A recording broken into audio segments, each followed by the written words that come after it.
এক security guard তার ছেলের হত্যার প্রতিশোধ নিতে পুরো লস অ্যাঞ্জেলাসের গুন্ডাদের ঘুম হারাম করে দেয়। যদি দেখতে চাও কি কুখ্যাত উপায়ে সে এই প্রতিশোধ নেয়, তাহলে বসে পড়ো রাথ অফ ম্যান মুভিটির এক্সপ্লেনেশন দেখতে। তবে চ্যানেলটা যেহেতু একেবারেই নতুন, তাই সাবস্ক্রাইব করতে ভুলো না কিন্তু, কেননা এই চ্যানেলে সব রক্ত হিম করা থ্রিলার সাসপেন্স মুভি আসতে চলেছে। তো চলো শুরু করে আজকের দুর্দান্ত থ্রিলার মুভির এক্সপ্লেনেশন। মুভির শুরুতেই আমরা দুজন লোককে দেখতে পাই যারা ফোর্টিকো কোম্পানির টাকা ভর্তি একটা ভ্যান নিয়ে কোথাও যাচ্ছিল। মূলত ফোর্টিকো কোম্পানি হচ্ছে এমন একটা প্রতিষ্ঠান যাদের প্রধান কাজই হচ্ছে বিভিন্ন বড় বড় কোম্পানির টাকা এক জায়গা থেকে অন্য জায়গায় পৌঁছে দেওয়া। কিন্তু যাওয়ার পথে কিছু লেবার তাদের পথে একটা ট্রাক দিয়ে আটকে দেয়। আসলে তারা লেবার ছিল না, তারা এখানে ডাকাতি করতে এসেছিল। কিছু বুঝে ওঠার আগে সেই ডাকাতগুলো ট্রাকে থাকা লোকদের উপরে বন্দুক তাক করে এবং দুর্বৃত্তদের মধ্যে একজন সেই ট্রাকের দরজাটা কাটতে থাকে। দরজা কাটার পর সেই ডাকাতগুলো ট্রাকে থাকা লোকদের নিচে নামায় এবং সমস্ত টাকা পয়সা লুট করতে থাকে।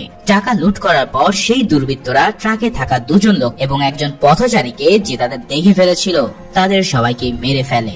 আর এই পথচারীকে তোমরা কিন্তু মনে রেখো, কেননা এটা মুভির সামনে কাজে আসবে।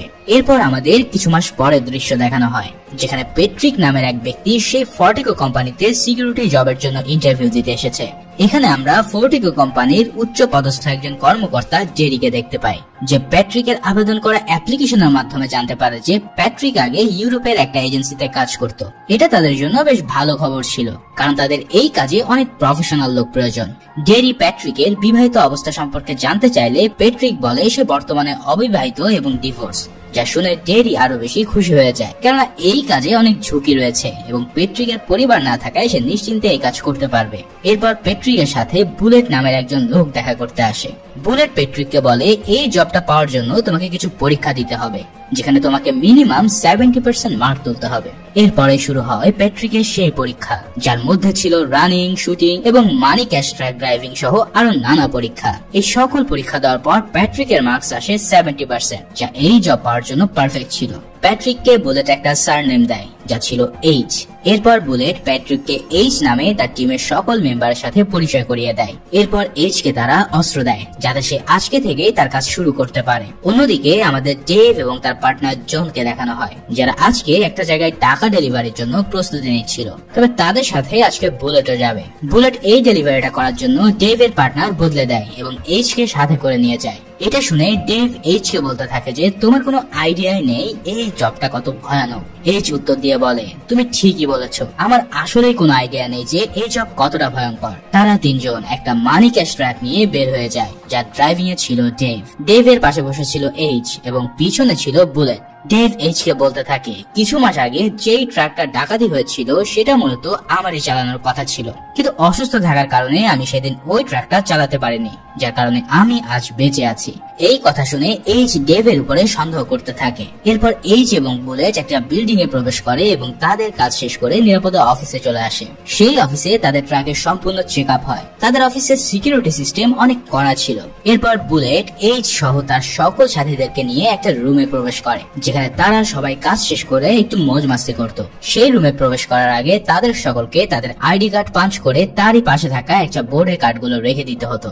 একে একে সবাই যখন সেই রুমে প্রবেশ করে তখন বুলেট এইচ কেও সেই রুমে প্রবেশ করতে বলে। এইচ তার আইডি কার্ডটা রেখে আসার কথা বলে সেই বোর্ডে থাকা সকল আইডি কার্ডগুলো মনোযোগ দিয়ে দেখতে থাকে। সেই আইডি কার্ডগুলো এমন ভাবে দেখছিল যে সে একটা নির্দিষ্ট ব্যক্তির সন্ধান করছে। এরপর আমাদেরকে সেই রুমের ভিতরের দৃশ্য দেখানো হয়, যেখানে সবাই এইচ কে নিয়ে কথা বলছিল।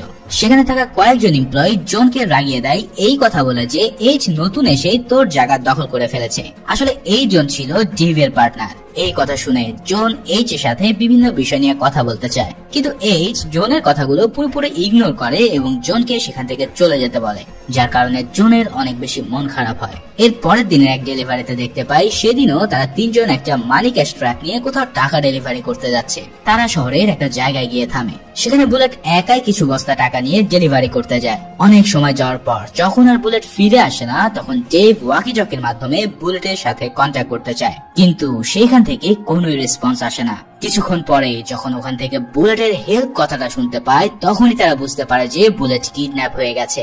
সেই কিডন্যাপাররা বুলেটের পরিবর্তে সেই ট্রাকে থাকা সকল টাকা দাবি করে, আর তা না হলে তারা বলে বুলেটকে মেরে ফেলবে। এই কথা শুনে জেফ পুরোই ঘাবড়ে যায়। জেফ বুলেটকে বলে কোম্পানির প্রোটোকল অনুযায়ী আমাদের এখান থেকে দ্রুত চলে যাওয়া উচিত, কিন্তু এইচ তার কথা মানে না। সে বলে আমাদের বুলেটকে বাঁচানো উচিত, কারণ সে আমাদেরই একজন সঙ্গী। তুমি চলে গেলে চলে যেতে পারো, আমি একাই জেফকে বাঁচাতে যাব। আর কোনো উপায় না দেখে জেফ ও বুলেটকে বাঁচানোর জন্য রাজি হয়ে যায়। এরপর তারা দুজন ডাকাতের দেওয়া নির্দিষ্ট একটা লোকেশনে যায়। সেখানে ডাকাতরা তাদের ট্রাকের সামনে ও পিছনে গাড়ি পার্ক করে। সামনের গাড়ি থেকে একজন মুখোশধারী ডাকাত বুলেটকে বন্দুকের হেফাজতে রেখে বের হয় এবং ট্রাকে থাকা লোকদের বলতে থাকে যে কোনো ধরনের চালাকি করার চেষ্টা করবে না। তোমরা ট্রাকের পিছনের দরজা খুলে দ্রুত সকল টাকা আমাদের গাড়ির পিছনের বগিতে রেখে দাও। এইচ এক এক করে সকল বস্তা সেই গাড়ির পিছনের জেগিতে রাখতে শুরু করে। তবে সে ইচ্ছা করে এক বস্তা টাকা নিচে ফেলে দেয়। এর জন্য সেই গাড়িতে থাকা লোকটা এইচের উপরে চিল্লাতে থাকে। এই সুযোগে এইচ একটা ব্যাগ ফেলার অভিনয় করে এক গুলি করে সেই ডাকাতকে মেরে ফেলে। এরপর এইচ একে একে সকল ডাকাতকে নিখুঁত ভাবে হেডশট দিয়ে মেরে ফেলে। সে এতটাই প্রফেশনাল ছিল যে একটা গুলিও তার মিস হয় না। শেষ ডাকাতকে মারার পূর্বে এইচ বলে, বল তোরা কার হয়ে কাজ করছিস। সে বলতে না চাইলে জেফ তাকে নগদে এখানে মেরে ফেলে। আর এই সিন থেকে বোঝা যায় যে এইচ কতটা ভয়ানক। এরপর এইচ এক এক করে সকল মৃত ডাকাতদের মুখোশ খুলতে থাকে, কিন্তু সে তাকে খুঁজে পায় না যাকে সে মূলত খুঁজছে। যেহেতু এইচ এত নিখুঁত ভাবে ডাকাতগুলোকে মেরেছে, এর জন্য দুজন পুলিশ এইচ কে তদন্ত করতে আসে। সেই দুজন পুলিশ এইচ কে প্রশ্ন করে, তুমি যখন ট্রেনিং করেছিল তখন তো তোমার শুটিং স্কিল এভারেজ ছিল, কিন্তু এখন এত ভালো হলো কি করে? এইচ উত্তরে বলে, ট্রেনিং এর সময় আমার জীবনের কোনো ঝুঁকি ছিল না, কিন্তু এখন আছে। আমার একটা ভুলেই আমাদের তিনজনের জীবন চলে যেতে পারতো, আর তাই আমি এত ভালো করে এম করে তাদেরকে হত্যা করেছি। এরপর সেই পুলিশরা এইচ কে 6 মাস আগে ঘটে যাওয়া সেই ডাকাতের ফুটেজ দেখায়। তারা এইচ কে বলে, তোমার কি মনে হয় এই ডাকাতির সাথে আজকের ডাকাতের কোনো কানেকশন আছে? এই সব দেখে এইচ পুরোপুরি তা মানা করে দেয়, কিন্তু এইচ এর মুখ দেখে মনে হচ্ছিল যে সে কিছু তো জানে এই রবারির ব্যাপারে।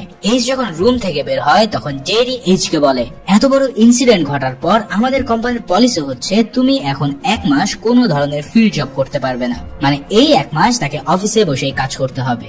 এছাড়াও তাকে মানি ক্যাশ ট্রাক ডেলিভারি রিলেটেড কোনো জবও দেওয়া হবে না, কেননা এরকম ঘটনা ঘটার পর মানুষ ডিপ্রেশনে চলে যায়, যেটা তাদের কাজের জন্য বেশ সমস্যার সৃষ্টি করতে পারে। এইসব শুনে এইচ হেসে বলে, আচ্ছা তোমার কি দেখে মনে হয় আমি ডিপ্রেশনে আছি? ঠিক তখনই এইচ এর সাথে ফোর্টিকো কোম্পানির ওনার দেখা করতে আসে। সে এইচ কে ধন্যবাদ জানায় তার কোম্পানির এমপ্লয়ীদের বাঁচানোর জন্য।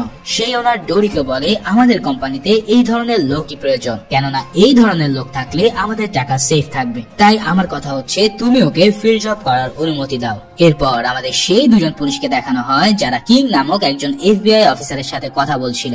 সেই পুলিশ কিংকে বলে, আজ যে ডাকাতি হয়েছিল সেখানকার ডাকাতদের মূলত এইচই হত্যা করেছে। আমার তো এখানে কোনো গোলমাল মনে হচ্ছে। তারা আরো বলে, ফোর্টিকো কোম্পানিতে আমাদের যেই টাকা আছে সেটা মনে হয় ওখানে সেফ থাকবে না। কিন্তু কিং তার উত্তরে বলে, এইচ যেভাবে কাজ করছে ওভাবে তাকে কাজ করতে দাও। আমার মনে হয় না যে এইচ এর টাকার প্রতি কোনো লোভ আছে। সেই সাথে সাথে আমার মনে হয় এইচ আসলে এখানে অন্য কিছুর জন্য এসেছে। এরপর আমাদেরকে এইচ কে দেখানো হয়, যার সাথে একজন মেয়ে দেখা করতে এসেছিল। সেই মেয়েটি মূলত এইচ কে ফোর্টিকো কোম্পানির সকল এমপ্লয়ি এবং একমাত্র মেয়ে সিকিউরিটি গার্ড ডেনার ইনফরমেশন দিতে এসেছিল। সাথে সে একটা অ্যাটপসি রিপোর্টও দেয়। অ্যাটপসি রিপোর্ট হচ্ছে কোন হত্যা মামলার একজন নির্দিষ্ট ব্যক্তির শরীরে সমস্ত পর্যবেক্ষণ, পরীক্ষা এবং পরীক্ষার বিবরণ অন্তর্ভুক্ত করা। আর এখানেই আমরা সত্যি সত্যি বুঝতে পারি যে এইচ ফোর্টিকো কোম্পানিতে কোনো উদ্দেশ্য নিয়ে এসেছে। এরপর আমরা পরের দিনের দৃশ্য দেখতে পাই, যেখানে বুলেট ও এইচ একটা মানি ক্যাশ ট্রাক নিয়ে টাকা ডেলিভারি করতে যাচ্ছিল। ঠিক তখনই কিছু ডাকাত তাদের ট্রাকের উপরে হামলা করে দেয়। সেই ডাকাতগুলো প্রথমে সেই ট্রাকের লুকিং গ্লাস কালো করে এবং একটা টিয়ার শেল গ্যাস ট্রাকের ভিতরে ঢুকিয়ে দেয়। অতিরিক্ত গ্যাসের কারণে বুলেট আগেই ট্রাক থেকে বেরিয়ে যায় এবং এইচ মুখের রুমাল দিয়ে একটু দেরিতে বের হয়। তবে যখনই এইচ তার মুখ থেকে রুমাল সরায় তখন ডাকাতরা এইচ কে দেখে সেখান থেকে ভয়ে পালিয়ে যায়। এই দৃশ্য দেখে আমাদের মনে একটু খাপলা লাগে যে আসলে এই এইচটা কে। এই ঘটনা শোনার পর কোম্পানির হেড পুরো অবাক হয়ে যায় যে ডাকাতরা চুরি না করে কিভাবে সেখান থেকে পালিয়ে যেতে পারে। কোম্পানি হেড এইচ এর এই কাজ দেখে অনেক খুশি ছিল। সে বলতে থাকে আমাদের কোম্পানিতে ওর মতোই লোক প্রয়োজন, কিন্তু এখানে ডেরি এইচ এর উপরে সন্দেহ করতে থাকে। তার মনে হতে থাকে ডাকাতরা কেন এইচ কে দেখে পালাবে। এরপর আমাদের ডানাকে দেখানো হয় যে এইচ এর কাজ দেখে পুরো ইমপ্রেস হয়ে যায়। এর জন্য সে এইচ কে ড্রিঙ্কস এর জন্য অফার করে। অন্যদিকে আমাদেরকে বুলেটকে দেখানো হয় যে ডেভকে এইচ এর সাথে ঘটে যাওয়া সেই ইনসিডেন্ট সম্পর্কে বলছিল। বুলেট ডেভকে বলে আমার মনে হচ্ছে এখানে নিশ্চয়ই কোনো গন্ডগোল আছে। সেই ডাকাতগুলো এইচ এর চেহারা দেখে এমন ভাবে পালিয়ে গেছে যে মনে হচ্ছিল তারা কোনো সিংহ দেখে ফেলেছে। তাই আমার মনে হয় এইচ কোনো সাধারণ মানুষ নয়। এরপর আমরা এইচ কে ডানার সাথে একটা রুমে শুয়ে থাকতে দেখি। যদিও ডানা এখানে ঘুমাচ্ছিল, কিন্তু এইচ ছিল সজাগ। কিছুক্ষণ পর এইচ ডানাকে একটা কাপড় দিয়ে বাইরে বেরিয়ে আসতে বলে। তবে হঠাৎই এইচ ডানাকে গান পয়েন্টে রেখে একটা প্রশ্ন করে।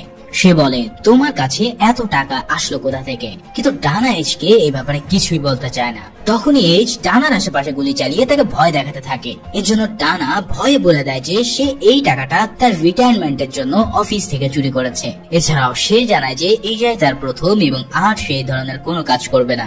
এই কথা শুনে এইচ শান্ত হয় এবং সে ডানাকে হুমকি দিয়ে বলে আজকে আমাদের মধ্যে যা হয়েছে সেটা যদি কেউ জানতে পারে তাহলে তোমাকে সহ তোমার পরিবারের লোকজনকে মেরে ফেলা হবে। এরপর আমাদেরকে কাহিনী বোঝার জন্য 5 মাস আগের দৃশ্য দেখানো হয়, যেখানে আমরা এইচ এবং তার ছেলে জাগিকে দেখতে পাই। তারা দুজনে সেদিন কোন এক জায়গায় যাচ্ছিল।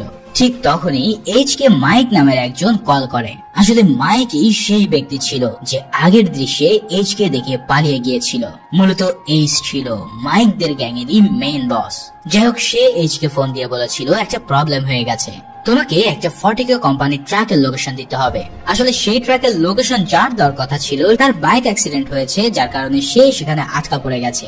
এইচ মাইককে বলে আমি এখন আমার ছেলের সাথে ছুটিতে আছি, তাই এই ধরনের কাজ আমি এখন করতে পারবো না। মাইক বলে এই কাজটা তুমি ছাড়া আর এখন কেউই করতে পারবে না, কারণ গ্যাংয়ের সকল মেম্বার বিভিন্ন কাজে ব্যস্ত আছে। তোমাকে বেশি কিছু করতে হবে না, জাস্ট 40K কোম্পানির সামনে গিয়ে সেই ট্রাকটা বামে যাচ্ছে না ডানে যাচ্ছে সেটা বলে দিবা।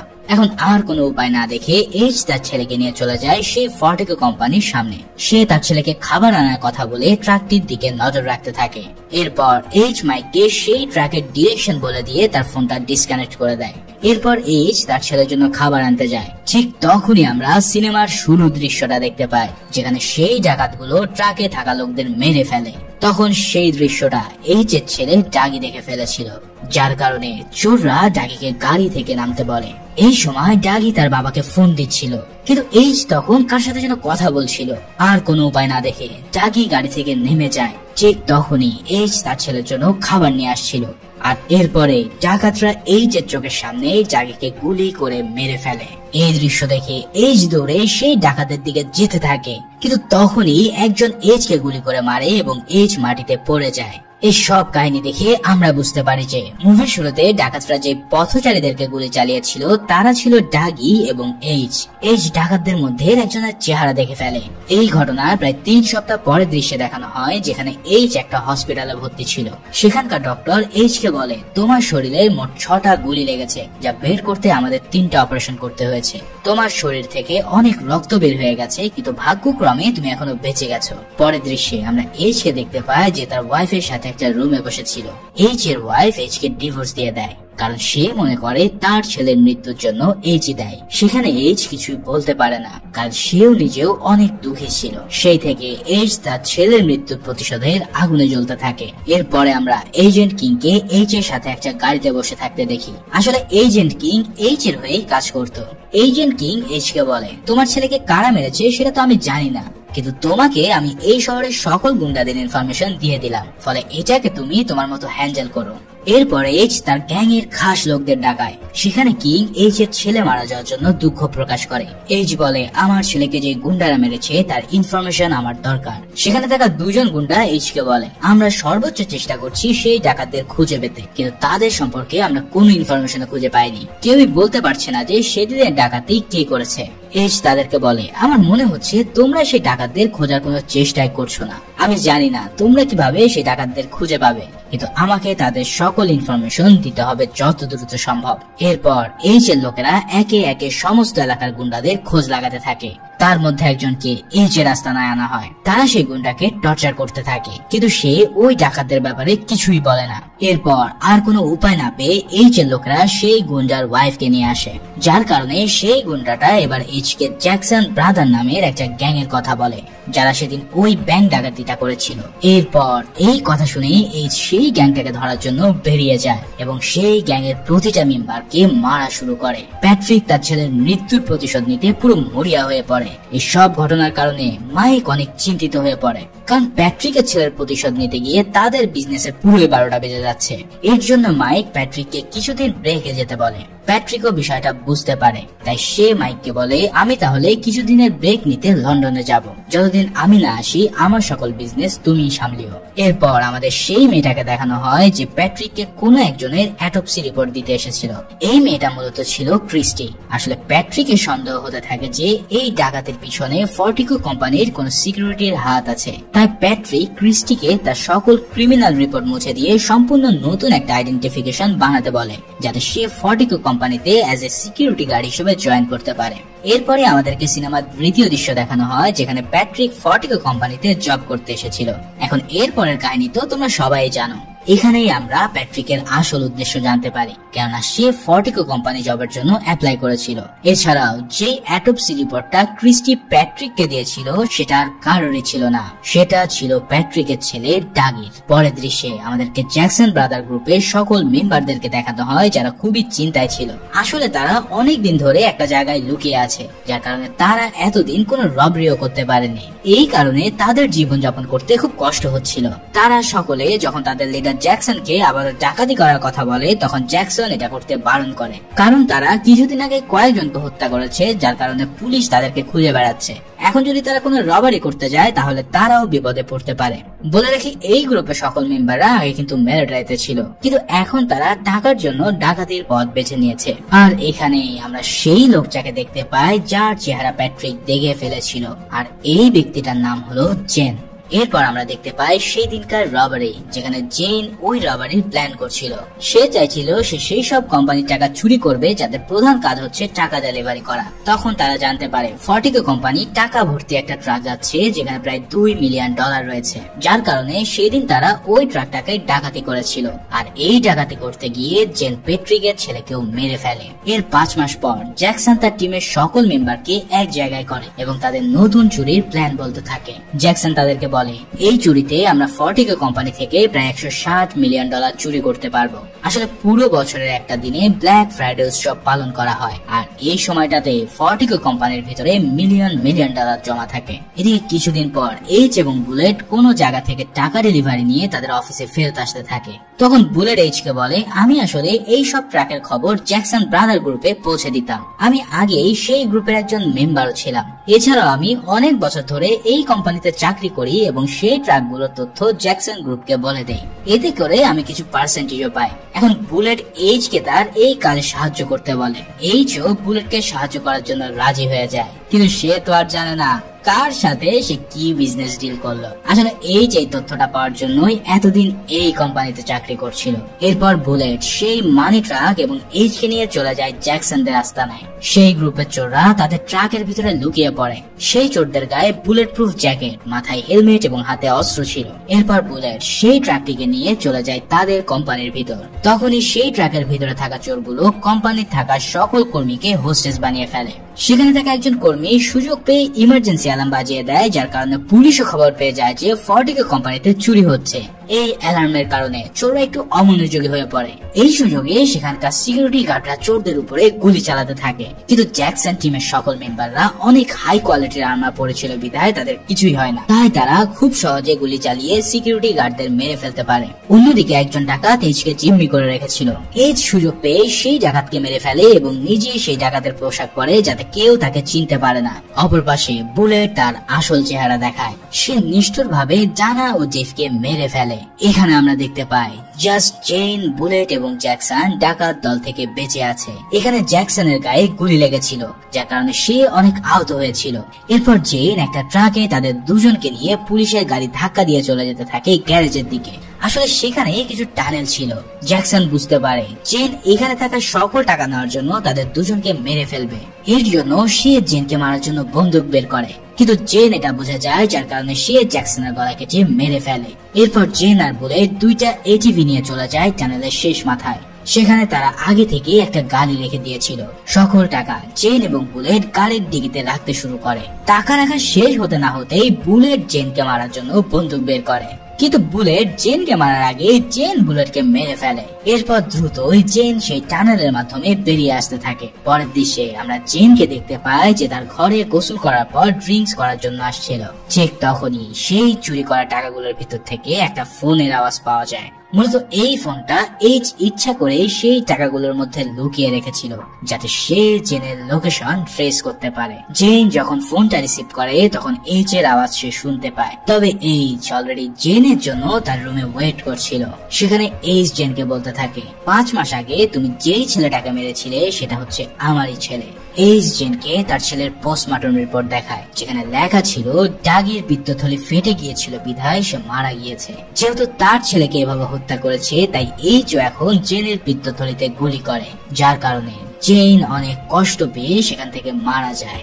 এরপর এইচ সেখান থেকে চলে যায়, আর যাওয়ার পথে এইচ তার এজেন্ট কিং এর সাথে দেখা করে। এইচ সকল টাকা কিংকে দিয়ে দেয় এবং তার সকল প্রমাণ মুছে দিতে বলে। সেখানে অলরেডি একটা গাড়ি প্যাট্রিককে নিতে এসেছিল। প্যাট্রিক সেই গাড়ি করে সেখান থেকে চলে যায়, আর মুভিটা এখানেই শেষ হয়।